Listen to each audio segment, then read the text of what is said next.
They want a boycott. Okay. Tell me how that works out. What happens when the biggest thing to ever happen to your league also becomes the most divisive? Because that's exactly what's happening right now in the WNBA. On one side, you have Caitlin Clark, a rookie who's drawing record crowds, selling out arenas and getting more national TV airtime than any NBA player. On the other side, a growing wave of resistance from players, fans, and even media personalities who are actively trying to boycott her games. The biggest question: why is a league that begged for mainstream love now turning against the very star who's making that dream come true? Let's pull back the curtain on a civil war that's pitting old-school fans against new arrivals, fueling controversies over race and identity, and threatening the one thing the WNBA has always claimed to want: growth. Let's start with the headline that shocked everyone. WNBA fans, and even some insiders, have started openly calling for a boycott of Indiana Fever games. That's right.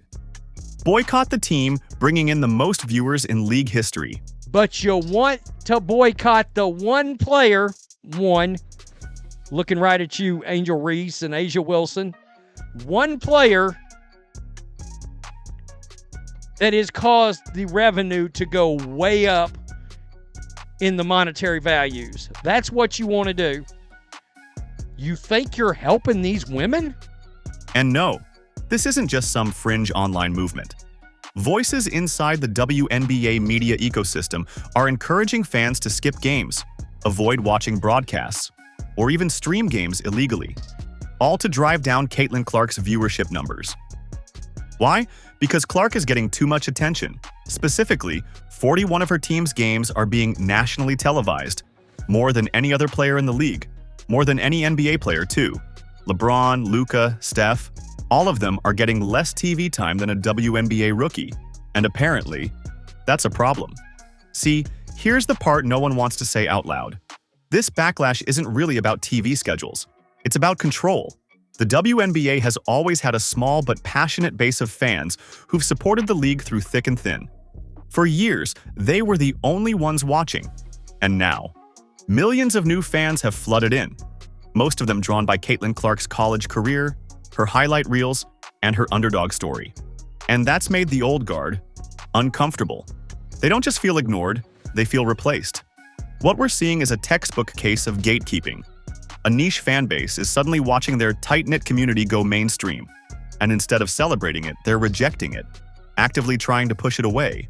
And the irony? They're doing it in the name of protecting the league. Boycott watching the Indiana Fever games. You are only doing that if you don't care about anyone else. But here's the part that makes absolutely no sense. Caitlin Clark is literally saving the league, financially. Before she arrived, most WNBA games were pulling around 200,000 viewers. Now, over 1 million. Sometimes more. That's not just a nice bump. It's a 5-fold increase. And that spike changes everything. The WNBA is currently in talks for a new media rights deal, which means how much money networks like ESPN and CBS pay to broadcast games. Bigger audiences equals higher fees equals more money for every single player. So by calling for a boycott, these so-called fans aren't just hurting Clark. They're jeopardizing the financial future of the entire league. Players want higher salaries? This is how you get them. And yet, some are willing to burn it all down just to make a point. Let's go deeper, because this isn't just about numbers or game schedules. This is about identity. Caitlin Clark is young. She's white, she's mainstream, she's marketable, and in a league where many players have fought for recognition while being largely ignored, her sudden rise feels like a slap in the face. Is that fair? Maybe not. But is it Clark's fault? Absolutely not. She's white. And because of that, when you consider some of the hard times other people gave her, they were resentful of the fact that this white girl came on the scene where there was a bunch of sisters that preceded her spanning decades that were big time that deserved a lot of credit. I mean, people looked at the Cheryl Swoops of the world, the Maya Moores of the world, and others, and they said, yo, there was a bunch of people that came before her that did big things for the WNBA. I respect it. It is right. I appreciate it. But whiteness does have its privileges. She didn't rig the system. She broke through it. She did what the league has wanted for decades, got people to care. But for some, she represents something uncomfortable, a reminder that success in sports isn't always a meritocracy. It's about timing, image, narrative. And Clark fits a narrative they didn't choose. And that's where the jealousy really begins to take shape. So how did Caitlyn respond to all the noise? She hit the gym, hard. In the off-season, Clark went through a complete physical transformation. Weight training, resistance work, core strength, lower body explosiveness. She wasn't just working on her shot, she was building a new version of herself. And the results? Obvious. She's no longer the lean college shooter who could get bumped off her spot. Now, she's the one delivering the hits, driving into contact, holding her ground, extending her range. She's not just competing in the league, she's dominating it, all while critics were busy writing her off. But Clark's not completely alone in this. Over the past few months, a wave of former MVPs have stepped forward to praise her game, her growth, and her impact. Candace Parker, Tina Charles, Tamika Catchings, legends of the sport, have all gone public with their support. They know what Clark brings to the table and they're not afraid to say it. Even Diana Taurasi, who once doubted her, now praises her. Not everyone's on board.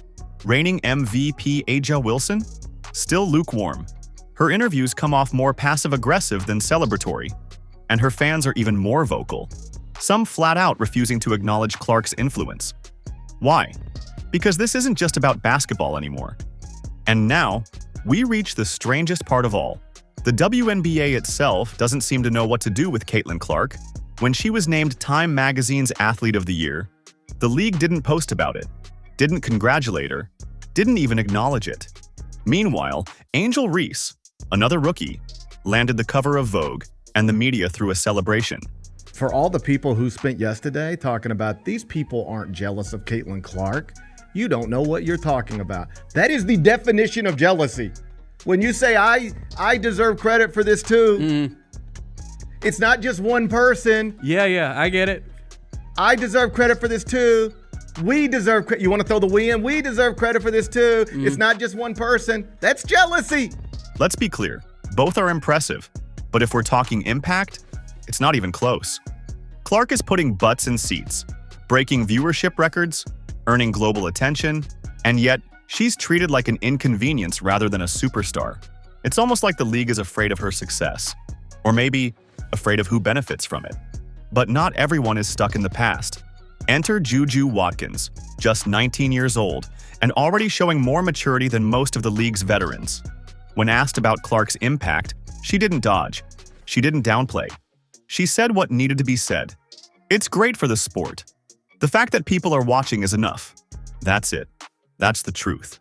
New fans, bigger crowds, better salaries. That's what everyone claims they want. And yet, some are actively working against it. Watkins gets it. The next generation gets it. Why doesn't the league? Some longtime fans, especially black fans, are uneasy about how easily Clark gained superstar status. They point out that many brilliant black athletes never got half her media coverage. It's not about hating Clark. It's about a system that took so long to shine this bright a light on women's hoops. And what a lot of people weren't willing or were a bit reluctant to appreciate was the game on this young white sister of ours. She can ball. And oh, by the way, she was a great ambassador for the game. And by the way, she came in there and looked out for everybody else. For 22 years, they couldn't get chartered flights. That sister got there, and it was done in 2 weeks. That's who Caitlyn Clark is. Still, boycotting her success doesn't fix these injustices. If anything, it risks smothering momentum that could finally elevate all players. The real solution? Use Clark's popularity to direct attention to other talents the media has overlooked. Growth means more space at the table, not just one star hogging it. But if the league continues to tiptoe around the race conversation, resentment could overshadow the biggest WNBA boom in history. This civil war comes at a time when the WNBA is inches from exploding into mainstream consciousness.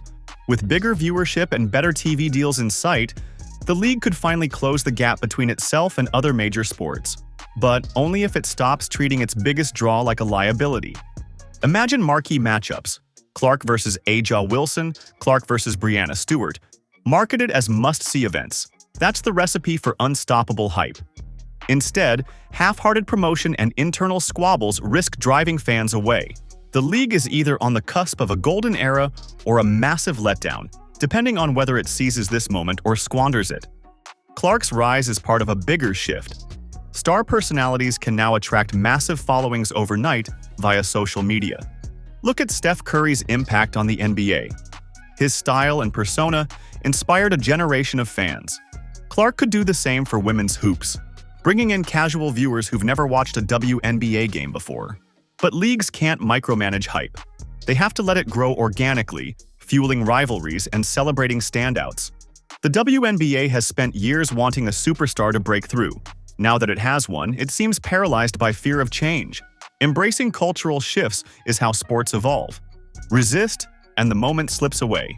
Angel Reese is another rookie sensation, bringing her own brand of swagger and style. While Clark's drawing attention for jaw-dropping shooting, Reese commands headlines with her personality and star power. They're not rivals unless the WNBA forces them to be.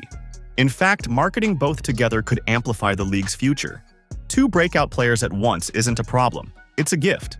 Think of Magic and Bird, or any iconic duo that fueled an entire league. The key is to unite them into compelling storylines that rope in curious fans. Boycotts and fan camps only split the audience. The real play is to spotlight both stars, let the hype flourish, and watch as women's basketball becomes impossible to ignore. Here's the uncomfortable reality. Caitlin Clark is the WNBA right now. You can't claim to want growth, then boycott the player responsible for it. You can't say you support women's sports, then undermine the athlete drawing millions to the game. And you can't claim to fight for equality, while gatekeeping who gets to shine. The truth is, Caitlin Clark didn't just bring attention to the WNBA. She brought a spotlight so big, it made a lot of people uncomfortable. Because now, the excuses are gone. The world is watching, so the league has a choice. Embrace the future or get left behind, because like it or not, this is only the beginning.